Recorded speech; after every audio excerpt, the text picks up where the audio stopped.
못 같지 않아요? 그 완전 범죄를 꾀하는 그 악한이 증거를 없애기 위해서 자기 범행을 목격한 사람을 쫓아다니면서 죽이려고 하는 그런 영화 말입니다. 이럴 때 목격자는 쫓기면서 어떤 생각을 할 것 같습니까? 아예 보지 않았더라면 좋았을 것. 이렇게 생각하는 사람도 있을 것이고, 내가 꼭 살아남아서 이 사실을 세상에 밝히겠다, 굳게 다짐한 사람도 있겠지요. 이 목격자는 어떤 사람입니까? 목격자는 자신의 눈으로, 영어나 이 eye witness라고 그러잖아요. 눈이 들어갔어요. 자신의 눈으로 사건을 직접 본 사람, 또 자기가 본 것을 남에게 증거하는 증인, 이것이 목격자죠. 그래서 목격자는 진실을 밝히는데 한 몫을 담당하는 사람입니다. 본 것을 본 대로 이야기할 때 목격자의 그 진가가 발휘되지요. 예수님께서 행하셨던 그 제자 훈련은 교실에서 듣고 배우게 하는 그런 것이 아니고, 이제 제자들과 함께 생활을 하시면서 이제 그들로 하여금 당신의 사역 현장을 직접 보고 배우도록 하는 것이었죠. 그러니까 예수님의 제자 훈련 방법은 목격자를 생산하는 바로 그 방법입니다.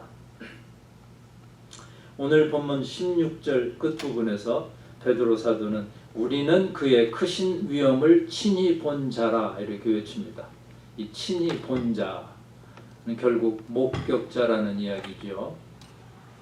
예수님을 따르던 그 무리들이 주님의 사역 현장에서 많은 것을 직접 눈으로 보았습니다. 오병이어의 기적도 보았고 죽은 자를 다시 일으키시는 것도 보았습니다. 제자들 중에서 특히 베드로, 야고보, 요한 이 세 분은 지극히 거룩한 신비의 현장을 또 목격한 사람들이었습니다. 소위 변화산 사건이지요. 이 변화산 사건은 이 공관복음, 그러니까 마태, 마가 및 누가복음에서 모두 기록되고 있습니다. 한 예로 마태복음 17장이 이렇게 시작됩니다. 엿새 후에 예수께서 베드로와 야고보와 그 형제 요한을 데리시고 따로 높은 산에 올라가셨더니 그들 앞에서 변형되사 그 얼굴이 해같이 빛나며 옷이 빛과 같이 휘어졌더라. 예수님께서는 하늘의 비밀을 혼자 간직하고 계셨습니다. 이제 때가 차기를 기다리셨죠. 근데 이제 고난을 받고 죽임을 당해야 할 때가 가까워오니까 주님은 드디어 변화산에 오르셔서 제자들에게 당신의 본래 모습을 보여주셨습니다. 예수님께서 본래 하나님의 모습을 제자들에게 보여주실 때 모세와 엘리사가 나타나고 하늘에서부터는 음성이 들려왔습니다. 이는 내 사랑하는 아들이요 내 기뻐하는 자라. 이 사건은 벌써 몇십 년이 흐른 그런 사건이었지만은 베드로 사도는 지금도 그 음성을 생생히 기억하고 있습니다. 그런데 목격자가 된다는 것은 때로는 불행해질 수가 있습니다. 보아서는 안 될 것을 보았기 때문이죠. 아까도 영화 이야기처럼요. 노아의 아들 함은 아버지가 포도주를 마시고 취해서 벌거벗고 있는 것을 어쩌다 보게 되었는데 이 사실을 자기 형제들에게 말하고 말았습니다. 그런데 그 일로 말미암아 함의 자손인 가나안이 저주를 받았다 그러죠. 그러기에 우리가 보고 들은 것이 있다 할지라도 비밀을 지킬 것은 지켜야 합니다. 그러나 우리 심성이 어디 그렇습니까? 보고 들은 것뿐만 아니고 거기다도 보태서 말하고 싶어서 안달이 나지요. 임금님 귀는 당나귀 귀라는 그 우리 동화가 우리에게 주는 메시지는 인간은 비밀을 간직하기가 참으로 어려운 존재다 그것이죠. 가십이 요란하고 소문이 풍성한 것도 이 때문입니다. 저는 개인적으로 로만 캐톨릭 신부에게 일종의 연민이 있습니다. 왜냐하면 그들에게는 고해성사라는 것이 있어서 항상 남이 지은 죄를 들어주어야 하기 때문이지요. 그 고통이 아마 상당할 것이라고 저는 생각하기 때문입니다. 안 들었으면 좋겠는데 할 수 없이 알게 되었으니 그것도 고민이죠. 그러나 지켜야 될 비밀은 자기 무덤까지 그냥 가지고 가야 하니 그것도 큰 스트레스일 것입니다. 그러나 여러분, 보고 들은 것을 남에게 알려야 하는 것이 또한 목격자의 의무이기도 합니다. 지금 베드로는 목격자의 이 의무를 다하려고 하고 있습니다. 그 당시 교회 내 그 이단이 있죠. 그 영지주의가 많이 나오는데 이 영지주의는 하마터면 그리스도교를 이 세상에서 없애버릴 뻔했다. 아주 굉장히 영향이 컸던 이단주의인데요. 이 영지주의자들은 그리스도의 강림, 즉 그리스도의 재림을 믿지 않았습니다. 당시 이방 사회에서는 신들이 하늘에서 지상으로 강림한다는 신화가 널리 알려져 있었죠. 교회 내 이단자들도 이 그리스도의 강림을 이와 같은 신화 정도로 이해하고 있었습니다. 이러한 상황에서 사도 베드로는 예수님이 영광을 받으시는 것을 두 눈으로 똑똑히 보고 목격하였기 때문에 주님이 다시 오신다는 사실도 확실히 깨닫고 있었습니다. 그 16절 다시 한번 보실까요? 우리 주 예수 그리스도의 능력과 강림하심을 너에게 알게 한 것이 교묘히 만든 이야기를 따른 것이 아니요 우리는 그의 크신 위엄을 친히 본 자라. 그러기에 베드로에게 있어서 이 변화산 사건은 그리스도의 강림을 미리 보여주는 사건이기도 합니다. 자, 오늘 아침 여러분의 믿음을 또 한번 점검해 보시죠. 여러분께서는 주 예수 그리스도여 어서 오시옵소서 이렇게 간구하십니까? 아니면 주님, 저는 평안히 잘 지내고 있으니 천천히 서두르지 마시고 오십시오 라고 기도하십니까? 그도 아니면 오시지 않아도 좋겠습니다의 신앙입니까? 우리가 믿고 있는 복음의 골자 중에서 거의 다 실현되었고 한 가지 강림, 재림만 남아있죠. 동정녀 탄생과 십자가에서 돌아가심과 부활과 승천, 이것은 이미 과거의 일이 되었습니다. 오직 강림만이 우리 앞에 놓여 있습니다. 베드로 사도는 그리스도의 강림이 없다고 믿던 자들에게 확신을 가지고 증거를 합니다. 자신의 목전에서 하나님이심을 보여주시던 주님을 증거하고 내가 다시 와서 너희를 내게로 영접해서 나 있는 곳에 너희도 있게 하리라 하시는 주님의 말씀을 또 상기시키십니다. 그런데 여러분, 이 십자가의 고난 그 바로 직전에 하나님의 영광을 보여주신 그 예수님의 의도는 무엇일까요?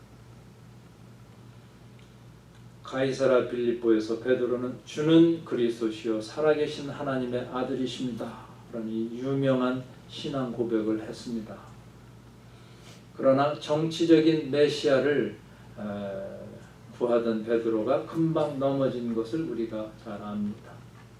아직도 땅의 복만 구하던 베드로에게 예수님께서 사탄아 내 뒤로 물러가라 이렇게 꾸짖으셨죠.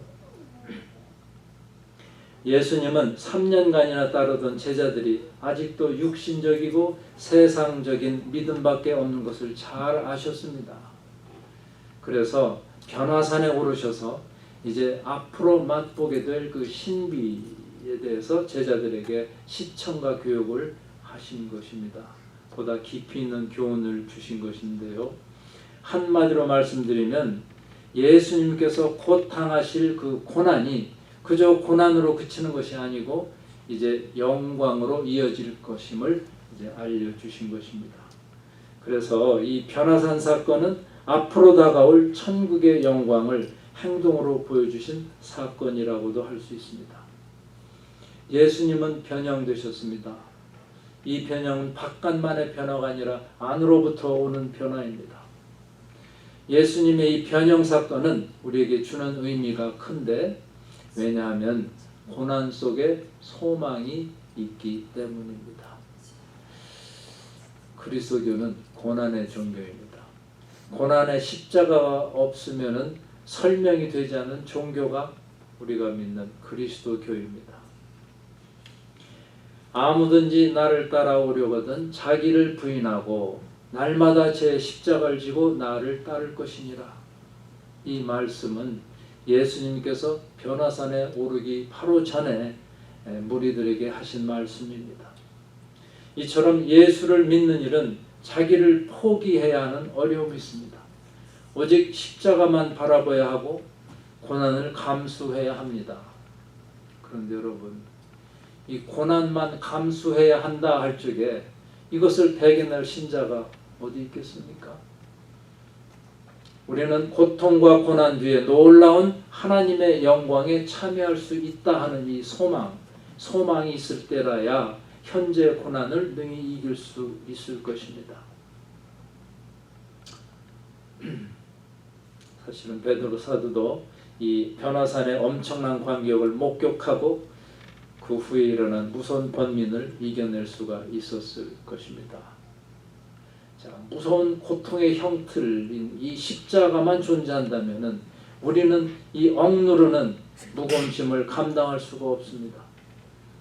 그러나 고난의 십자가가 우리 주님을 영광의 자리까지 이르게 하는 징검다리임을 깨달을 때 그 십자가는 더 이상 그 고통의 형틀이 아니요 소망의 상징이 됩니다. 그러므로 우리가 십자가를 바로 이해할 때 우리 모든 문제가 해결될 수 있습니다. 그러게 여러분, 고난을 당하시되 그대로 좌절만 해서는 안 됩니다. 고난 끝에는 반드시 즐거움이 있기 때문이죠. 밤이 끝나면 아침이 옵니다. 슬픔이 다하면 기쁨이 다가옵니다. 그렇기 때문에 어떤 면에서는 인생은 살맛이 나는 것입니다. 하나님께서 우리에게 감당할 만한 시험 밖에는 허락하지 않는다고 하셨지요. 우리가 낙심하지 말아야 할 이유가 여기 있는 것입니다. 그런데 그렇다고 우리는 또 고난이 없는 미래의 영광만 바라보아서도 안 될 것입니다. 우리는 자칫하면 여기가 좋사오니의 신앙으로 그칠 수가 있습니다. 그런데 고난을 모르고 사는 자는 인생의 맛을 반밖에는 모르는 셈입니다. 우리가 처음부터 끝까지 고난이 계속되는 인생을 견딜 수 없듯이 처음부터 끝까지 즐거움만 계속되는 인생 또한 이겨내기가 쉽지 않을 겁니다. 그러므로 우리는 십자가를 바라볼 때 그리스도의 고난뿐만 아니라 그리스도의 영광, 변화산의 그 영광도 생각해야 합니다. 또한 변화산의 사건을 생각할 때 미래에 맞이할 영광뿐만 아니라 그리스도의 고난도 함께 생각할 줄 알아야 합니다. 그런데 지금 베드로는 변화산의 놀라운 사건에 대한 자신의 증언으로 그치는 것이 아니죠. 베드로는 더 나아가서 그리스도에 대한 구약의 증거를 소개하는 데 인색하지 않았습니다. 베드로 자신은 놀라운 신비의 체험을 했지만 앞서간 예언자들의 증거가 자신의 체험보다 더 확실한 것이다. 이렇게 겸손하게 말하고 있습니다. 19절을 다시 읽어보실까요? 또 우리에게 더 확실한 예언이 있어 어두운 데 비추는 등불과 같으니 날이 새어 샛별이 너희 마음에 떠오르기까지 너희가 이것을 주의하는 것이 옳으니라. 변화산상에서 맛본 경험은 베드로와 다른 두 제자의 것에 불과한 것이지만 구약의 말씀은 모든 유대인들에게 알려진 하나님의 말씀입니다. 그러므로 많은 예언자들이 하나님을 목격하고 기록한 이 예언의 말씀이 더 확실한 증거가 될 것이다. 그런 얘기죠.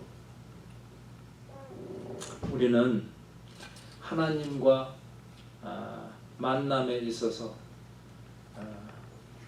하나님을 만나야만이 비로소 하늘의 그 신비로운 진리를 이제 터득한다고 할까요? 깨달아지는, 믿어지는 존재죠. 그러나 그렇다고 해서 자신의 체험만을 고집해서는 바람직하지가 못합니다. 왜냐하면 인간의 그릇은 하나님의 모든 것을 담기에는 너무나 턱없이 작기 때문입니다. 그러므로 각자의 체험은 각자의 형편에 따라서 다릅니다. 받은 은사의 종류가 다르고 또 받은 은혜의 깊이가 다릅니다. 이 사실을 무시할 때 우리는 저 고린도 교회 교인들 저질렀던 그 잘못을 또 저지를 수 있습니다. 내 은사보다는 내 은사가 낫다는 도, 너의 태도가 은혜스럽지 않다는 도, 성령님을 슬프시게 하는 일들이 생길 수 있습니다. 그러므로 우리는 베드로 사도의 자세를 본받아야 합니다. 그분은 자신의 경험만 내세우지 않았습니다. 자기 것만 옳다고 고집 피우지도 않았습니다. 단지 믿음의 선배들의 증거는 죄인들을 빛 가운데로 인도하는 등불이니 그리스도가 강림하실 때까지 항상 묵상하고 연구하고 실천하여야 할 것이라 이렇게 권면하고 있는 것입니다. 성경은 교묘하게 만든 이야기가 아닙니다. 사람들이 꾸며낸 그리스, 로마 신화도 아니고 전설 따라 삼천리도 아닙니다. 성경은 하나님의 신비를 미리 맛본 목격자들에 의해 쓰인 책입니다. 복음의 내용은 우리 믿음의 조상들이 먼저 목격한 이야기들입니다. 성경은 그리스도를 통해서 온 인류를 구원하시고자 하는 하나님의 계획을 드러내는 책입니다. 우리 주 예수 그리스도의 능력과 강림에 관한 이야기가 실려있는 책입니다. 그러니까 성경은 하나의 고전 문학으로 취급할 책이 아닙니다. 오늘 본문 21절에서도 말씀하시지요. 예언은 언제든지 사람의 뜻으로 낸 것이 아니요 오직 성령의 감동하심을 받은 사람들이 하나님께 받아 말한 것입니다. 성경은 성령의 감동으로 받아 쓰인 책입니다. 그렇기 때문에 성경은 성령의 감동을 받아 읽어야만 이해가 되는 책입니다. 성령님께서 코딩하셨고 성령님께서 디코딩하시는 암호책이 바로 성경책입니다. 여러분, 하나님과 만나고 싶으십니까? 그러시다면 성경을 열심히 읽으십시오. 성령님의 도우심을 간구하면서 부지런히 읽으시기 바랍니다. 하나님의 자녀가 되기 위해서는 하나님의 말씀에 익숙해야 합니다. 하나님의 말씀에 익숙하지 않고서는 하나님하고 대화가 제대로 이루어질 수 없습니다. 성경을 하나님의 말씀으로 받아들이십시오. 그리고 성경을 열심히 읽으십시오. 하나님을 증거하는 목격자들이 여러분을 하나님께 인도할 것입니다. 오늘은 산상변화일입니다. 예수님께서 변화산에 오르셔서 변형된 사건을 기리는 날입니다. 여러분, 우리도 변화산에 올라가 봅시다. 거룩한 산에 올라가서 하나님의 역사를 목격하는 증인이 되어 보십시다. 땅만 쳐다보며 살지 말고 높은 곳을 쳐다보며 삽시다. 높은 곳에 오를수록 이 세상의 것들이 작게 보이고 이 세상의 일들이 시시하게 보이지 않을까요? 이제까지 자질구레한 일들에 온 정성을 쏟아온 세월이 아깝게 느껴지지 않겠습니까? 변화산에는 주님이 계시고 믿음의 선배가 있습니다. 변화산에는 주님이 드러나는 영광이 있고 믿음의 선진들이 증거하는 증언이 있습니다. 그 영광과 그 증언으로 우리 또한 변화받기를 원합니다. 예수님께서 변화하셨듯이 우리의 삶 또한 하나님의 임재로 변화되기를 원합니다. 너와 내가 새로운 피조물로 변화되고 우리 모두가 기쁨과 화합의 공동체로 변화되기를 원합니다. 오늘 아침 베드로의 이 목격담을 들으시면서 여러분도 이 목격자의 대열에 들고 싶은 열망이 생기지 않으십니까? 여러분도 하나님께서 보여주시고 들려주신 하늘의 비밀을 이웃에게 전해주고 싶지 않습니까? 하나님께서는 많은 믿음의 선진들에게 하늘나라의 맛을 미리 맛보게 하셨습니다. 이 천국의 맛을 우리도 좀 맛보아야지요. 그러면 어딜 가야 이 맛을 볼 수 있겠습니까? 교회입니다. 교회는 주님이 다시 오시기 전에 이 세상에서 천국 잔치를 미리 맛볼 수 있는 이 지상에서 유일한 곳입니다. 여러분께서 이 사실을 알고 계신다면 교회를 대하는 태도가 달라지시리라 믿습니다. 교회에서 우리는 하나님의 자비와 사랑을 맛볼 수 있습니다. 교회에서 우리는 예수 그리스도의 은혜와 평강을 덧입을 수 있습니다. 교회에서 우리는 성령님의 교통하심과 위로하심을 느낄 수 있습니다. 이 목격자에게는 확신이 있습니다. 자기 눈으로 직접 보았기 때문입니다. 세상의 법정에서는 간혹 불의의 세력에 눌려서 거짓 증언하는 목격자도 있을 수 있습니다. 그러나 하나님의 섭리를 목격한 사람은 본 것을 담대하게 증거할 뿐입니다. 스데반은 하나님께서 보여주신 비밀을 증거하다가 돌에 맞았고, 이사야는 하나님께서 허락하신 환상을 증거하다가 톱에 켜임을 받았다고 합니다. 죽음도 불사하고 그리스도를 증거하는 증인을 우리는 순교자라고 부르지요. 주님께서 자기에게 맡기신 복음 증거의 사명을 끝까지 확실하게 수행한 목격자가 바로 순교자입니다. 얼마 전에도 말씀드렸었는데 기억하실는지 모르겠네요. 증인을 헬라어로 마르티스라고 합니다. 마르티스라는 말에서 그 영어 마터가 유래되었습니다. 그런데 마터가 무슨 뜻이죠? 순교자 아닙니까? 그러니까 어원적으로 생각해 봐도 증인이 곧 순교자입니다. 하나님의 섭리를 목격하고 그 본 것을 목숨을 내놓기까지 담대하게 증거하는 자가 목격자요, 마르티스요, 마터인 것입니다. 오늘날은 확실성보다는 불확실성이, 그리고 절대성보다는 상대성이 보편화되고 있습니다. 모든 게 빠르게 변하고 있습니다. 그래서 절대 기준이라는 것이 무언지 종잡을 수 없는 그런 시대입니다. 그러나 이럴 때일수록 우리는 변하지 않는 하나님의 말씀을 더욱더 붙들어야 합니다. 하나님의 말씀을 확실한 자기의 것으로 받아들여야 합니다. 믿음이 흔들리지 않을 때 소망이 있습니다. 확실한 믿음을 가지고 고난을 이기는 그런 성도가 되어 봅시다. 확실한 믿음을 가질 때 참된 종말론적 신자가 될 수 있습니다. 내 모든 것이 주님에게서 온 것이니 언제 어느 때 오셔서 청구하신다 해도 억울할 게 없기 때문입니다.